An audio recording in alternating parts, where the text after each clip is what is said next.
We are back. So we are back on another one. Now we're in Rule 10, Section 1, penalties completed. All right.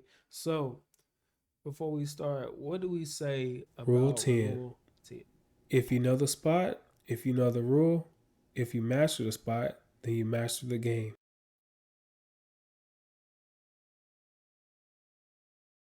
All right. The NCAA Rulebook is written in black and white, and it's my job to help you understand.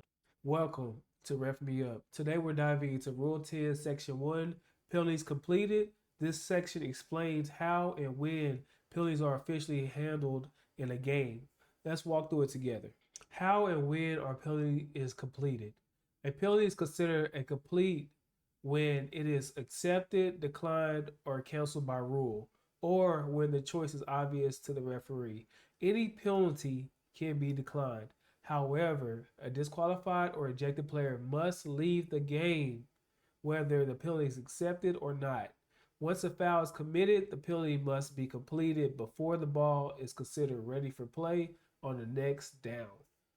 If a penalty conflicts with another rule, it is not enforced. All right, simultaneous with the snap. If a foul occurs at the same time as a snap or free kick, it is considered to have happened during the down. All right, Article 3, multiple live ball fouls by the same team. If one team commits two or more live ball fouls, the other team can only accept one of those penalties. Remember, any player who commits a foul that results in disqualification or ejection must leave the game regardless of the penalty enforcement. Article 4, offsetting fouls when both teams commit a live ball foul during the same play. The fouls offset and the down is repeated. But disqualified or ejected players must leave the game. Exceptions to offsetting.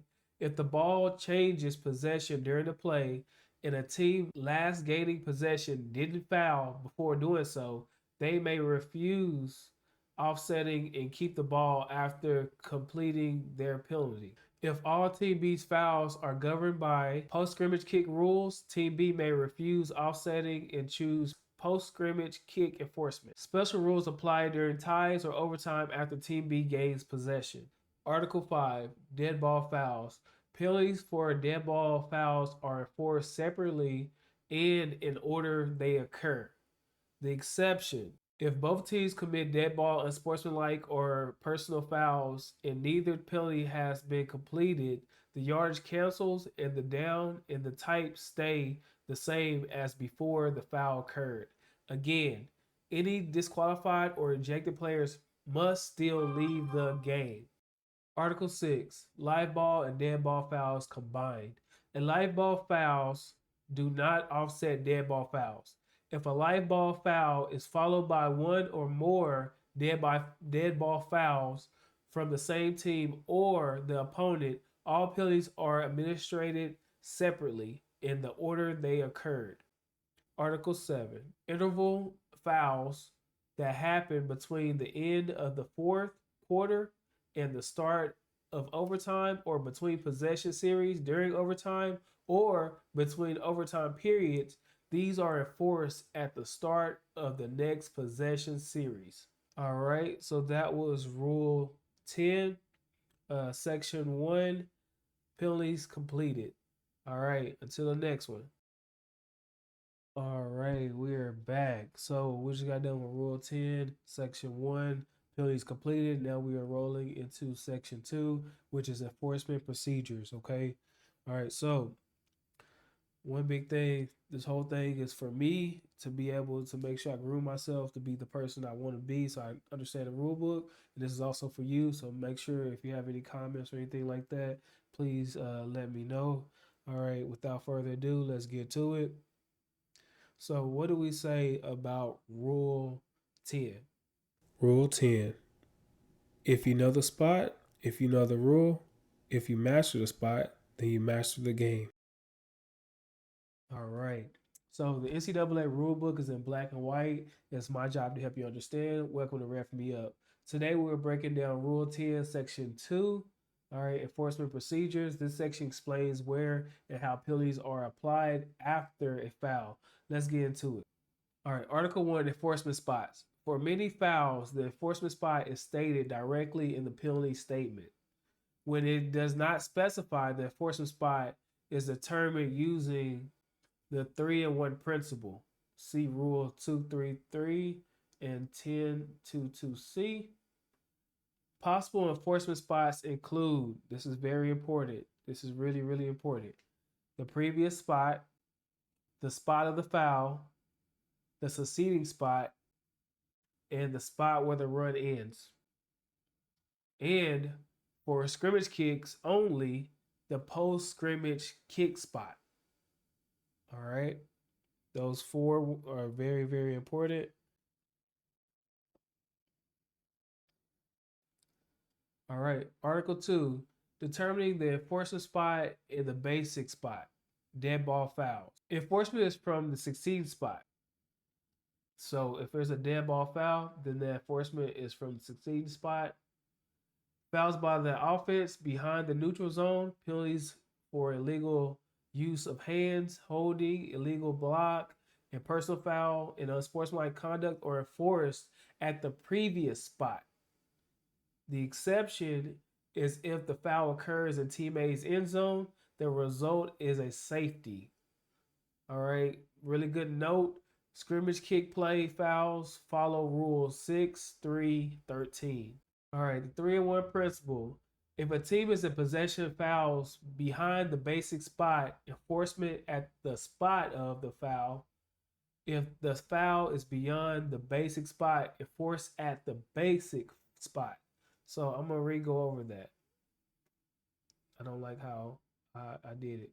So it's saying if the team in possession fouls behind the basic spot, enforce at the spot of the foul. All right. If the foul is beyond the basic spot, enforce at the basic spot. If the team is not in possession, commits a foul, enforce at the basic spot. Basic spots by play type. If the run ends behind the neutral zone, basic spot is the previous spot. If the run ends beyond the neutral zone, enforce from where the run ends. If the neutral zone if no neutral zone, like a post scrimmage kicks, if no neutral zone, use the end of the run. Running plays would change in possession, ending in the end zone. If the result is a touchback, use the succeeding spot. If the foul occurs in the field of play but ends in the end zone, basic spot is the goal line. If the run and foul both occur in the end zone and the result is not a touchback, basic spot is the goal line. Pass plays. Legal forward passes, basic spot is previous spot. Kick plays. For legal kicks, use a previous spot unless post-scrimmage kick rules apply. If they do, use the post-scrimmage kick spot. TB fouls during a legal forward pass for personal foul and unsportsmanlike conduct. If the last run ends beyond the neutral zone and there is no change of possession, enforce at the end of the last run, so last related run. Article 3, post-scrimmage kick enforcement treats Team B as if they had possession when the foul happened, even if technically they didn't. This only applies when the kick is not during a try, successful field goal, or extra period. The ball crosses the neutral zone. The foul happens before the end of the kick. Team B will next put the ball in play. These are true. Enforcement uses the 3-and-1 principle. The basic spot is a post-scrimmage kick spot, defined in Rule 225.11. All right, Article 4, foul by Team A during kicks. All kicking team fouls except for kick catch interference, so except for KCI, on free or scrimmage kicks where the ball crosses the neutral zone, except field goals, are enforced at the previous spot or at the spot where Team B gets the dead ball.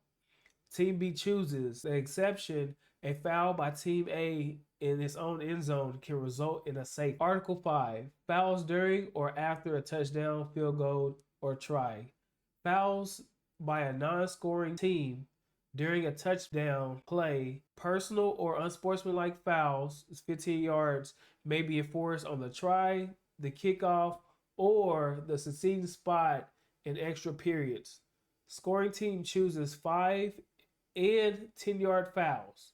These are not enforced and are declined by rule unless made enforceable by illegal touching. Defensive pass interference on a try from inside the 3-yard line is enforced half the distance to the goal. If the try is successful, the penalty is declined. Fouls after a touchdown and before the try, or live ball fouls treated as dead ball. Penalty is enforced on the try, the kick, or the succeeding spot at the offended team's option. Live ball fouls during field goals.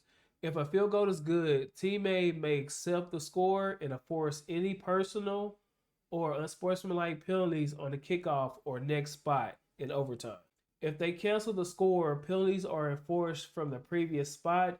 Dead ball and live ball as dead ball fouls are enforced at the succeeding spot. Fouls during or after the try follow Rule 833 through 835 and also Rule 1025B. No penalties can move the free kick restraining line behind teammate's 5-yard line.